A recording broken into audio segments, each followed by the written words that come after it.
I'd love to invite the rest of our panelists to join us.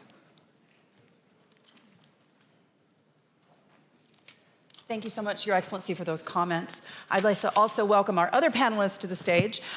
Finland's President, Alexander Stubb, the US Senator from the great state of Delaware, Chris Coons, and Denmark's Prime Minister, Mette Frederiksen. Great to see you. I just want to pick up on that point, Prime Minister, because you're talking about Vladimir Putin and you're talking about nuclear strength. You're also discussing how Europe can best defend itself. Walk me through this, because Spain is lagging behind in its NATO spending, and you have the fastest growing economy in the Eurozone. Walk us through that. How does that make sense? Well, first of all, there are trade-offs that we disagree when it comes to this 5% of GDP in defense. Second, I do believe that we need also to focus on capabilities and contributions. And as I said earlier, of course, we have doubled not only the presence of Spanish soldiers in NATO missions, but also we have tripled the investments on defense expenditure when it comes to our GDP. But last but not least, I think that what we need to do in the coming years is to strengthen the European pillar of NATO, within NATO. And how do you do that without spending? No, we can do it. But what we have to do is to strengthen the European defense industry. And that means that paradoxically, if we agree with this idea of 5%, at the end of the day, we will become more dependent on the US defense industry. And that is why I think that we need to focus more on not only how much do we spend, but how much do we spend together and therefore better. So all in all, what I'm trying to say is that the challenge that we have within the European Union is how do we strengthen the European pillar within NATO. President Stubb, are you buying that? I'm buying a lot of defense equipment, that's for sure. No, I mean, the starting point is that we are, of course, a new member in the alliance and hopefully a security provider rather than a security consumer. And there's a reason why our path towards membership was so quick. We basically made ourselves NATO compatible ever since the beginning of the 1990s by purchasing, for instance, at the time, 64 F-18 fighter jets. And probably because we were not members of NATO, we kept our defense expenditure up. But I always stress that it's not always about the percentages, it's about the capabilities. And what we've tried to do in Finland is to set up basically the strongest Arctic force that we have within the alliance, which is trying to stave off a possible security threat coming from Russia. And in that sense, when NATO's defense expenditure goes up to 5%, when America asks us to take more responsibility for our own defense as a Finn, I'm actually quite pleased with that. Prime Minister, I was going to kick off with you, so I apologize. In your mind, when we're talking about security, when we're talking about defense, how likely is it that you're going to have to defend Greenland? So nice to be on stage with you. Thank you. And nice to be with my allies and my friends and my partners. Well, let me put it this way. I mean, if one NATO country attacks another NATO country, then NATO ends. It's game over. Then it's game over. So I hope I answer your question by that. Coming back to the other question, I mean, what does it take to defend NATO? I think we have to look at, our circumstances. So it's quite clear we have an eastern flank. It will not be over. I mean, even if we succeed in having some kind of a peace deal, our problem is that Putin don't want peace with us. So he's going, I'm sorry guys, he will continue. He will continue in Ukraine, or he will try to continue somewhere else. So we have an eastern flank, and it's going to be very expensive. We have a southern flank, because we have to counter terrorism. And at some stage, we will see migration being used as a weapon, as we have seen from Belarus into Lithuania, or in Finland, or in Poland. We have a flank when it comes to new technologies, AI, space, quantum physics, and we have a northern flank when it comes to the high north and the Arctic region. And when you look at all these challenges, I mean, now we spend 3.5 of our GDP in Denmark on defense. I'm not sure it will be enough. Because my responsibility as a European leader is not only to protect my own country or the region where I belong together with you, Alexander. It is my responsibility to protect the entire NATO. So I think 3.5, as we agreed on, unfortunately we agreed on 2035, it will be too late. So for me, the 3.5 is now, latest by 2030. And maybe it won't be enough. You think you can convince your Spanish colleague? I don't think I have to convince Pedro on anything. I agree with you, Pedro, that this is also a question about what kind of capabilities can we actually buy. We have a problem transatlantic with our industrial base. I mean, some of the capabilities that we have decided to invest in when it comes to the Arctic region cannot be delivered from US because the speed is simply not in production lines. We have exactly the same problem in Europe. They don't have in Ukraine. So in Ukraine, they are able to produce faster and better than the rest of us, even though they are at war. It's not only because they are really clever guys, they are, by the way, and not only because they received money from us and other partners, it's also because we work too slow. So let me just finish by saying, I mean, we know how it is to work with capability targets within NATO. Maybe next time when we have capability targets, we should get them into industrial targets immediately. So we know where the gaps are, we know where we need to invest more, and it has, of course, also to be in our European defense industry. You were talking about flanks, northern flank, southern flank. What about the western flank? What is the threat in your mind to Greenland today? I know you're going to be speaking with Secretary of State Rubio. Has the crisis passed? No, unfortunately not. I think the desire from the US president is exactly the same. He is very serious about this theme. And as you know, I disagree with him. And we disagree, of course, as a Kingdom of Denmark. And by the way, Europe disagree because we have received a lot of support and help. And I know some American friends do disagree as well. I do agree that we need to do more collectively when it comes to security in the Arctic region. And by the way, Arctic is a very big area. And if you look at the challenges on stage right now, it's more actually in another direction. But at some point, we will see some challenges around Greenland as well. But I mean, now we have Arctic Sentry. So while we are here in Munich, the day before, we decided within NATO to start Arctic Sentry. I think it's the right framework. And we have a lot of commitments from the Arctic states in NATO and other allies to be now permanent present in and around Greenland. And that's a very, very important step forward. And just to be clear, can you put a price on Greenland? Because he's trying to. Of course not. Can you put a price on the part of Spain or a part of US or a part of anywhere else in the world? I mean, we are in... This is some of the most basic democratic values and principles. We have to respect sovereign states. The Kingdom of Denmark is a sovereign state, of course. And we have to respect people's right for self-determination. And the Greenlandic people have been very clear.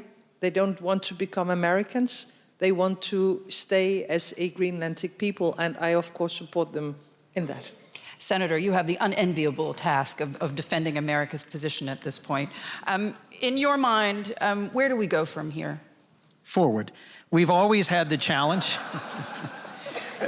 Look, for decades, we've had the challenge of not committing enough resources to our collective defense. Today, we have an abundance of resources. As we've discussed, capabilities, coordination, and trust are now our core challenges. I'm the lead Democrat on defense appropriations. We appropriated $850 billion in the bill just signed by President Trump. We are committing resources. NATO has stepped forward and made bold commitments to Ukraine, to collective security, to investment in new systems. We've got the resources. Now we need to be smarter about it, and we need to find ways together to tackle the domains where some of us have strength and some of us have weaknesses. In order for us to be successful in this century, AI, quantum, space, telecommunications are critical, but so too is the high north, the Arctic. So too is figuring out how we manage a path forward that is not just rooted in a shared culture and history, but in shared values and principles.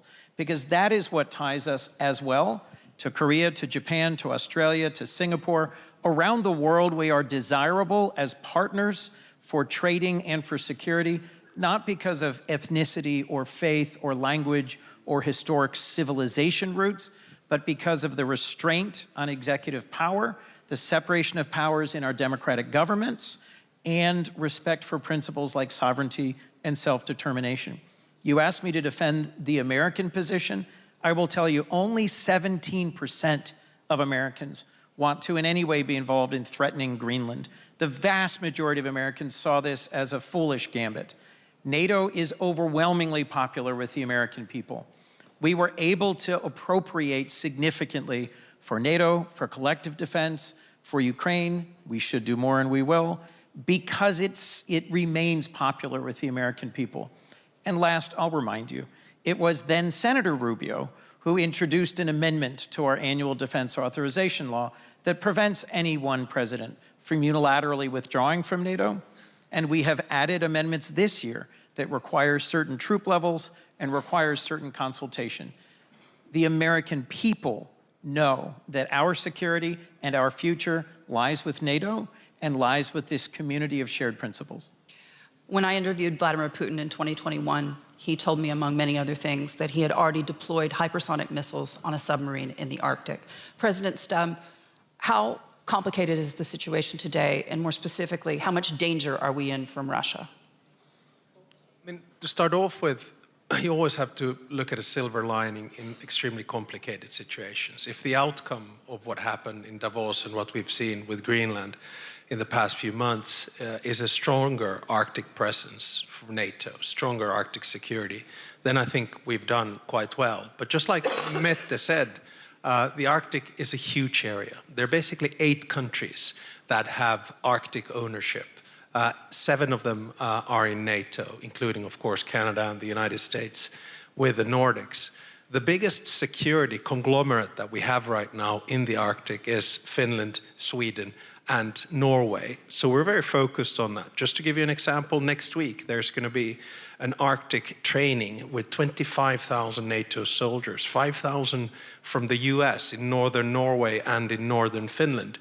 And of course, we're not doing this just to showcase, but we are looking at different scenarios. And I think the importance of Norway, Finland, and Sweden up there, including, of course, Denmark, is that the biggest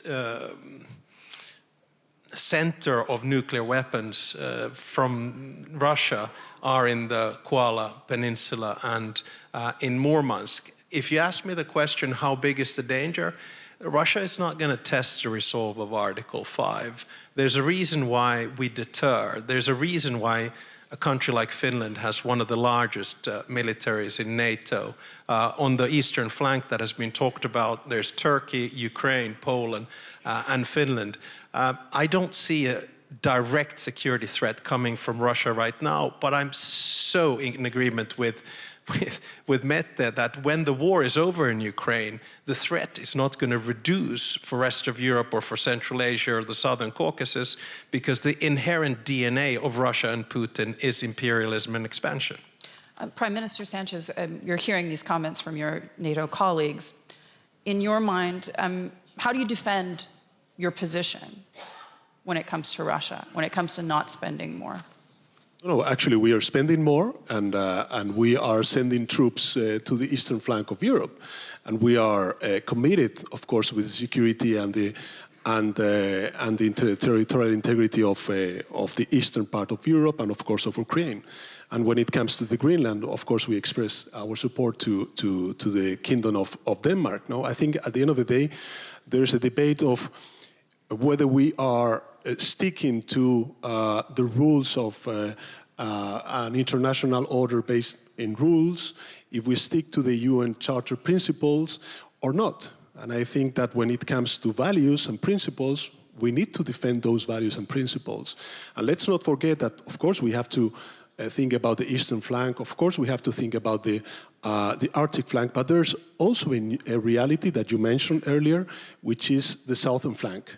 And for that, we need also to bridge understandings with other countries that belongs to other cultures and societies, that they need to understand from the Western world that we are engaged with them, that we don't accept double standards, that when it comes to territorial integrity, we defend that territorial integrity in Ukraine, but also in Gaza and in the West Bank. And the situation that, now the Palestinian people are facing in the West Bank is completely unacceptable.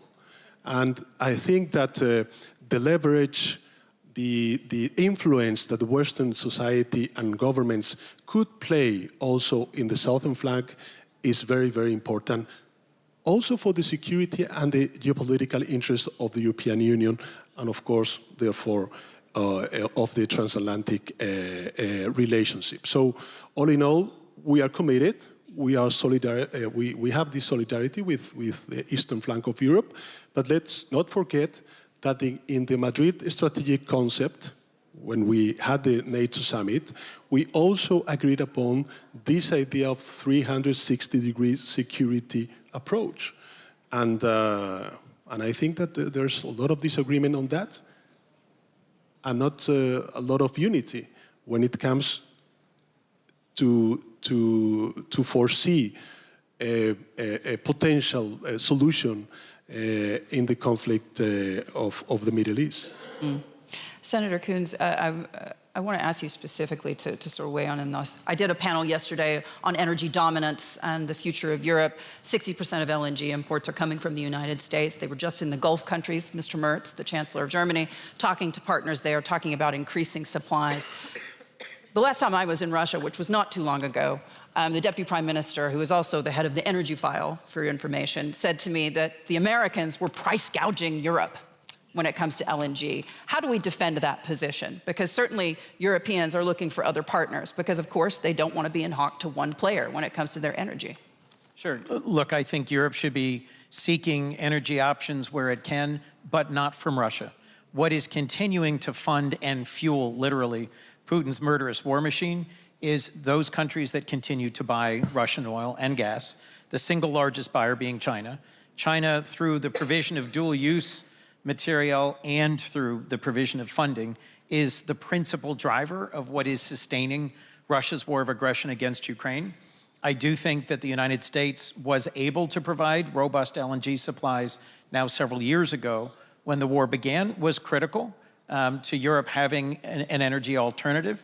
But at the end of the day, I think our future together is in developing the next generation of civil nuclear power, in finding pathways for energy security that do not also fuel aggression. So no going back to Russian energy?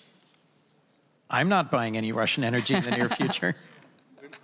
No, I mean, it just to make things clear, I don't think any of us, would I say, sensible Europeans would go back to Russian energy. What we did in Finland early on was to have a very diverse energy portfolio, including actually nuclear. And when Russian gas was cut off, it was 5 to 10% of our general grid, and most in industry. We were able to diversify, go immediately elsewhere.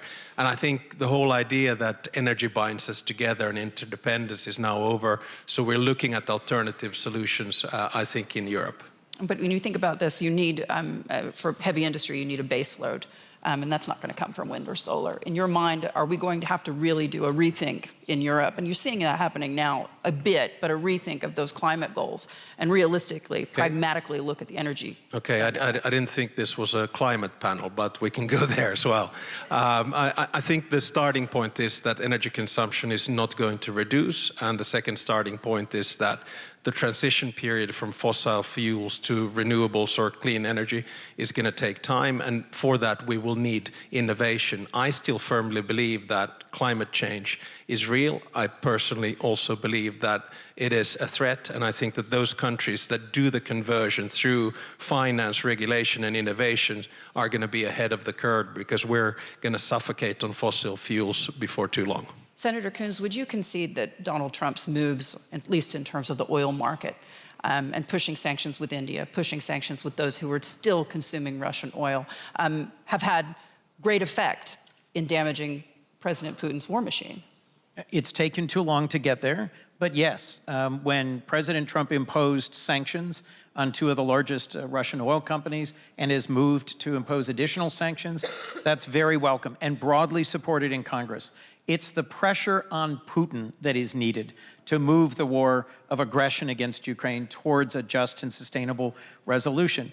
Regrettably, President Trump has dedicated as much time to pushing Ukraine to make concessions. I am very grateful that our European partners have stepped up to provide the resources, the weaponry, much of which bought from the United States. But we have to balance this equation and push Putin, raise the costs of this war for him, or he will not conclude. And we have to achieve through negotiation, and we had a meeting earlier today with President Zelensky, a just and sustainable peace, or Putin will simply start again. So we have to be clear-eyed about the costs and risks to all of our security of not succeeding in finally stopping Putin now through a just and sustainable peace. In your mind, is the United States doing enough there? Because right now, No. I'm sure you all are aware, people are actually freezing in Ukraine because of the damage that President Putin has done to their energy infrastructure.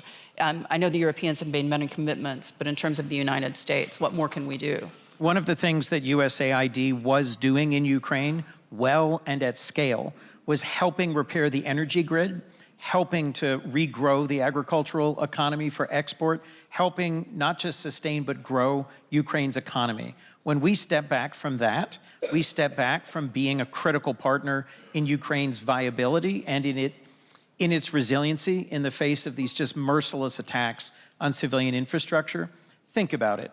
The response by Putin to Trump rolling out the red carpet in Alaska was waves and waves of attacks to leave women, children, families in the dark and cold.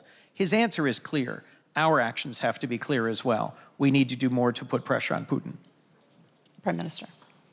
And I mean, it shows exactly what this is all about. I mean, if he wanted peace, he wouldn't do what he's doing these days. I mean, and can you imagine? I mean, it's like minus 25 degrees and then you attack the energy system. I mean, it's so crazy that only Russians would do such a thing. But this is how Russia is, and it will not change. It will not change. And the only language they understand is if we are as tough as they are. And I think our problem in Ukraine is still that there are still red lines when it comes to the weapons they can use to win this war. And you cannot win a war with the one hand tied on your back. So, I mean, we need to give them weapons so they can strike into Russia. We have had this discussion for several years. We are still discussing it. I mean, for the last 3 years on this conference, I have said, why are we not providing them the air defense that they need? And everybody is doing like this. They still lack air defense. You cannot protect a country without air defense. We know exactly what we need to deliver, including, of course, membership of NATO, because if they were a NATO member now, if we had been able to take that decision in Vilnius, we would be in a completely different situation now. So we know what to do, but first of all, we have to recognize, we have to understand, we have to learn that Russia will not change, and they are not interested in peace, unfortunately. Is making Ukraine a member of NATO, President Stubb, the answer? Well, in the long run, yeah, one of them, I think. I mean, just two assessments. One is the situation and what to do, and I'm completely on the same page with Mette here. First, what's the situation? I mean, let's change the narrative of the war around, because there's still some people that say that Putin is winning this war, and I fundamentally disagree. Look, the strategic aims of Putin was to take over Ukraine, make it Russian. It became European. His strategic aim was to not allow NATO to enlarge. Well, got Finland and Sweden. And his strategic aim was to keep European defense expenditure down, and we're now at 5%. So it's a total strategic failure from Russia's part. Secondly, he's failing militarily. We look at the acquirement of territory. In the first year, in 2014, it was 12% because of the Green Men in the Crimean Peninsula and some in Luhansk and Donetsk. Since then, 8% of Ukrainian territory in 12 years. Last 2 years, 1% of Ukrainian territory. And what is the cost of this? In December, 35,000 Russian soldiers died. In January, 30,000 Russian soldiers died. That's 65,000 soldiers dead in 2 months. Compare that to Afghanistan, where the Soviet Union was for 10 years, and they had 18,000 dead. So it's been a military failure as well. And the Ukrainians are capable now of fighting back. But Mette is 100% right. We need to provide Ukraine with the continued necessary means to do that. Finally, it's been an economic failure for Putin. Reserves are out, growth is zero, inflation is double digits, and interest rates are 16%. So he doesn't want to end this war, not because he thinks he can advance, because he's not advancing. He doesn't want to end this war because the political and social cost of bringing the soldiers back is too high. And then we come to the question to what do we do? Number one, increase the economic pressure, sanctions, maritime services, shadow fleet, hit as hard as you possibly can. And secondly, keep on providing Ukraine with all the necessary means, including tomahawks. And then we will bring this home and Ukraine will win this war. Prime Minister. I agree with the points from you, Alexander, but I think, you know, talking about the number of losses, 35,000, if it would be in one of our countries, it would be a major disaster. And we would never be able to forgive ourselves. But it's Russia. And they don't count soldiers by the number of 35,000. I think we have to compare with Second World War and the numbers they lost there. So for them, 35,000, I mean, we cannot compare ourselves with the mindset in Moscow. And unfortunately, I mean... Well, unfortunately, if you look at the newspapers, they're more concerned with the price of cucumbers. Yeah, and probably identity more than anything else. And unfortunately for us, I mean, the help they get from Iran, the help they get from North Korea and from China. And it will help them to continue. So therefore, I agree with the points you make, because we need to push them back. And it can only be done by adding more pressure economically, of course, but also militarily, and maybe most important militarily. Prime Minister. So I think that within the European Union, we understood quite well what were the reasons behind the invasion. Not only an attack to a third country, Ukraine, but also an attack against the European Union as a whole, as a political project. So that is why I think that it was clear for all governments within the European Union that we need to stick together, united, and of course defending Ukraine and its territorial integrity and freedom. But we need to do more. I think that we need to face the reality that within some years, in the near future, we will need to enlarge the European Union and to get Ukraine.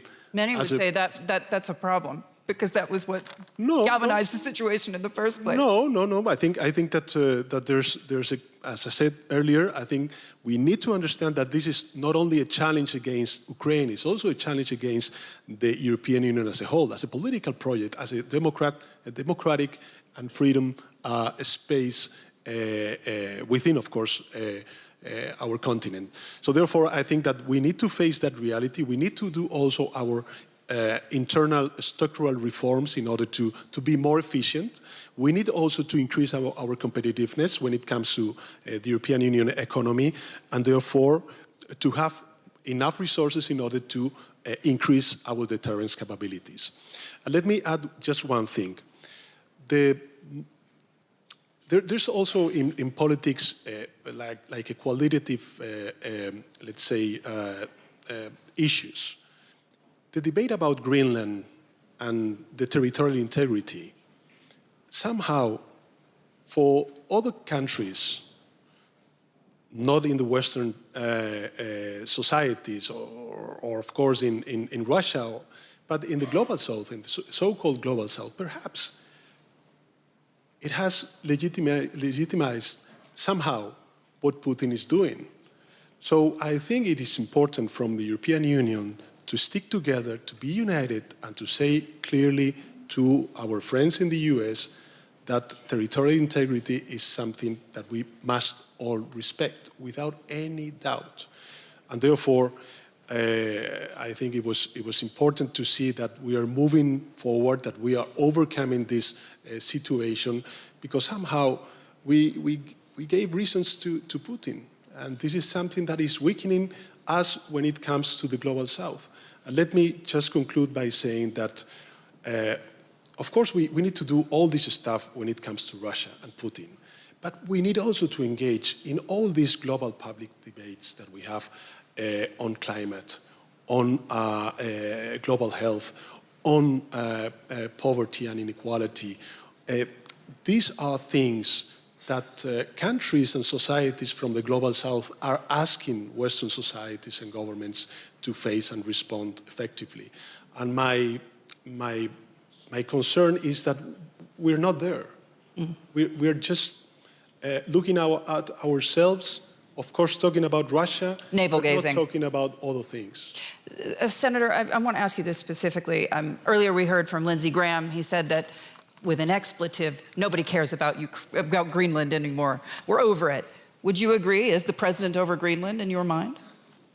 I don't speak for President Trump, but I'll say part of why I thought it was urgent for me to lead a large and bipartisan delegation from the House and the Senate to meet with the Prime Minister and other Danish ministers, Greenlandic leaders, several weeks ago was to send a strong signal that this does not reflect majority American opinion.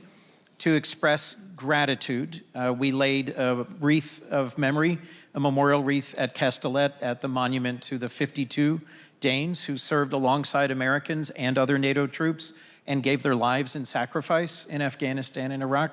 I don't know what the president is thinking, but if this moment produces greater joint investment through NATO in Arctic security, produces an investment by American companies in the sustainable development of Greenland's resources on Greenland's terms and within the framework of the Kingdom of Denmark, that will be a positive thing.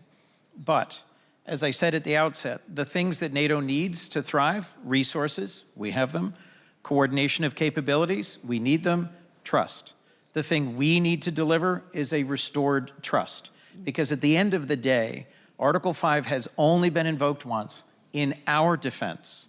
And the delegation that is here from Congress, it's very large.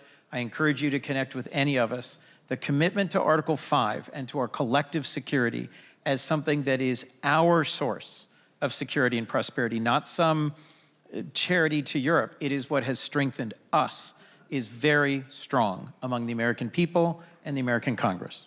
Is there a chance that the NATO alliance is stronger at the end of Donald Trump's second term than it was before?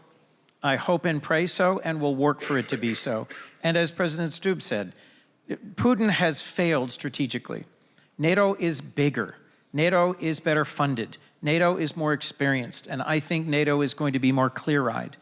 We are, yes, going through a difficult time here in terms of trust, but the exercise you were referencing, the work on the eastern flank, the southern flank, in the space above us in the high north, we are working more closely together than ever.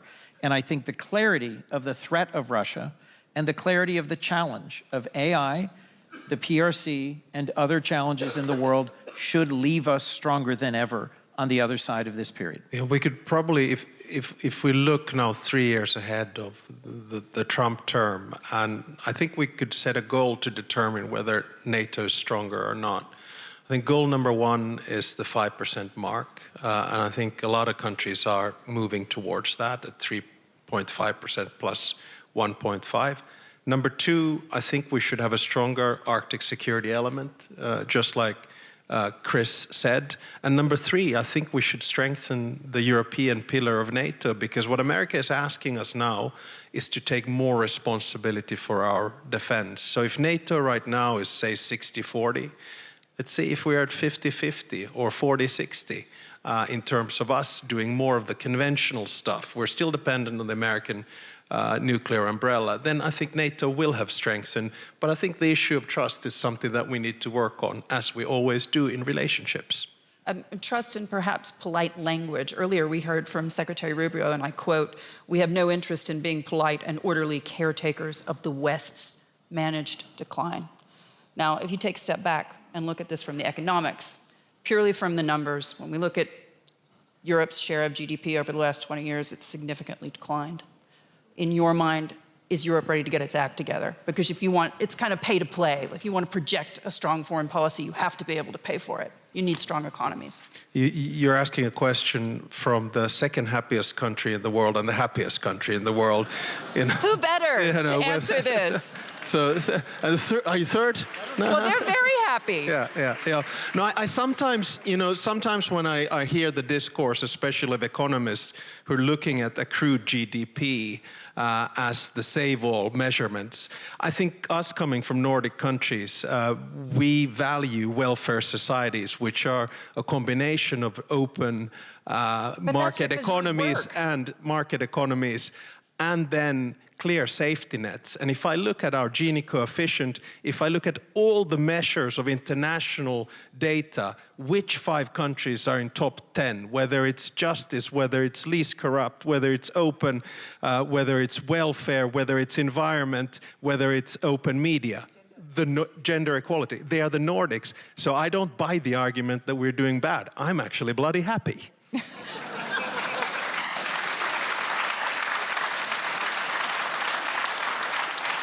And Prime Minister Sanchez, with your continually growing economy, I guess you're pretty happy. Well, not only that. I mean, we have sun, we have great, great weather in Spain. Snow. But just let me add one thing. I don't understand why some, personalities of the U.S. administration see the reality of the European Union project as a threat.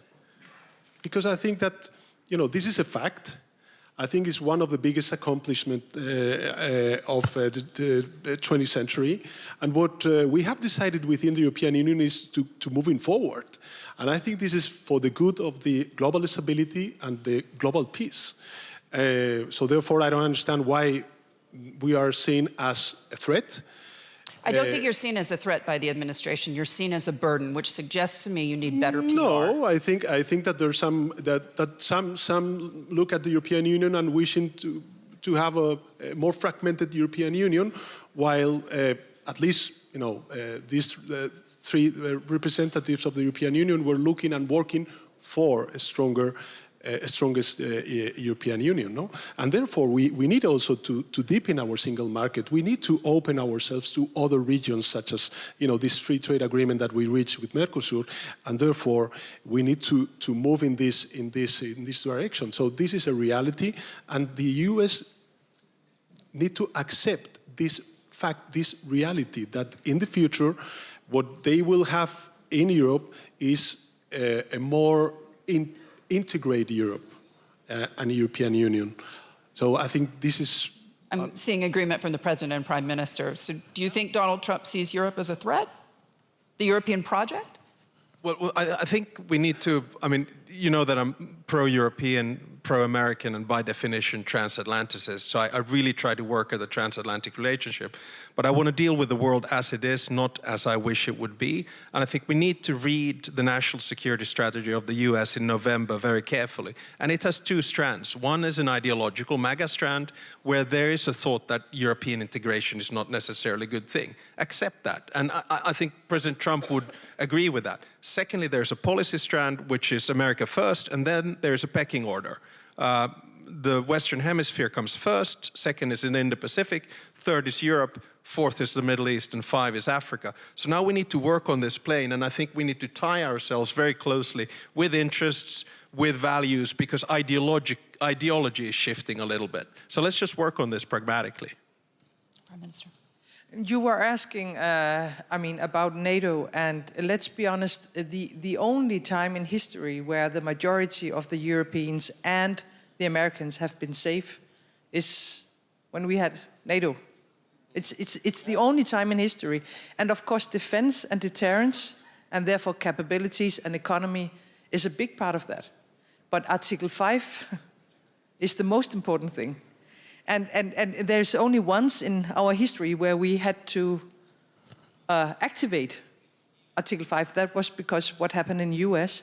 The rest of the time, we have been able to provide freedom, democracy, prosperity, and wealth only because of wordings in Article 5.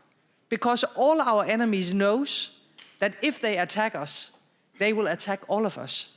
So spending is important, and our industrial base has to be scaled up, and we have to speed up, we have to spend much more. But maybe the most important thing, when that is secured by us as political leaders, that is our unity.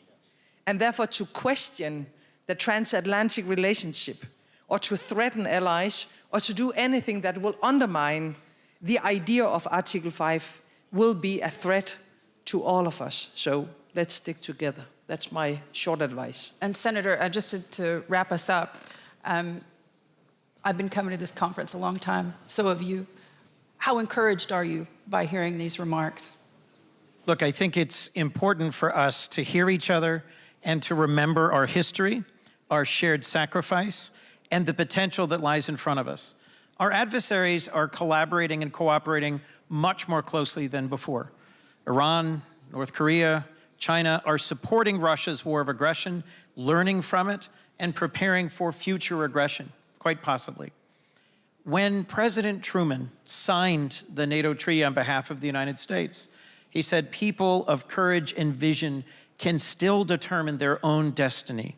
As I go back to the United States Congress, I will remind my colleagues of the sacrifice and investment by so many European and Canadian partners of ours in NATO to build better societies and to build a better future for all of us. And I'll remind them that if we follow your lead, we might be happier too. Your Excellencies, thank you so much. Thank you very much.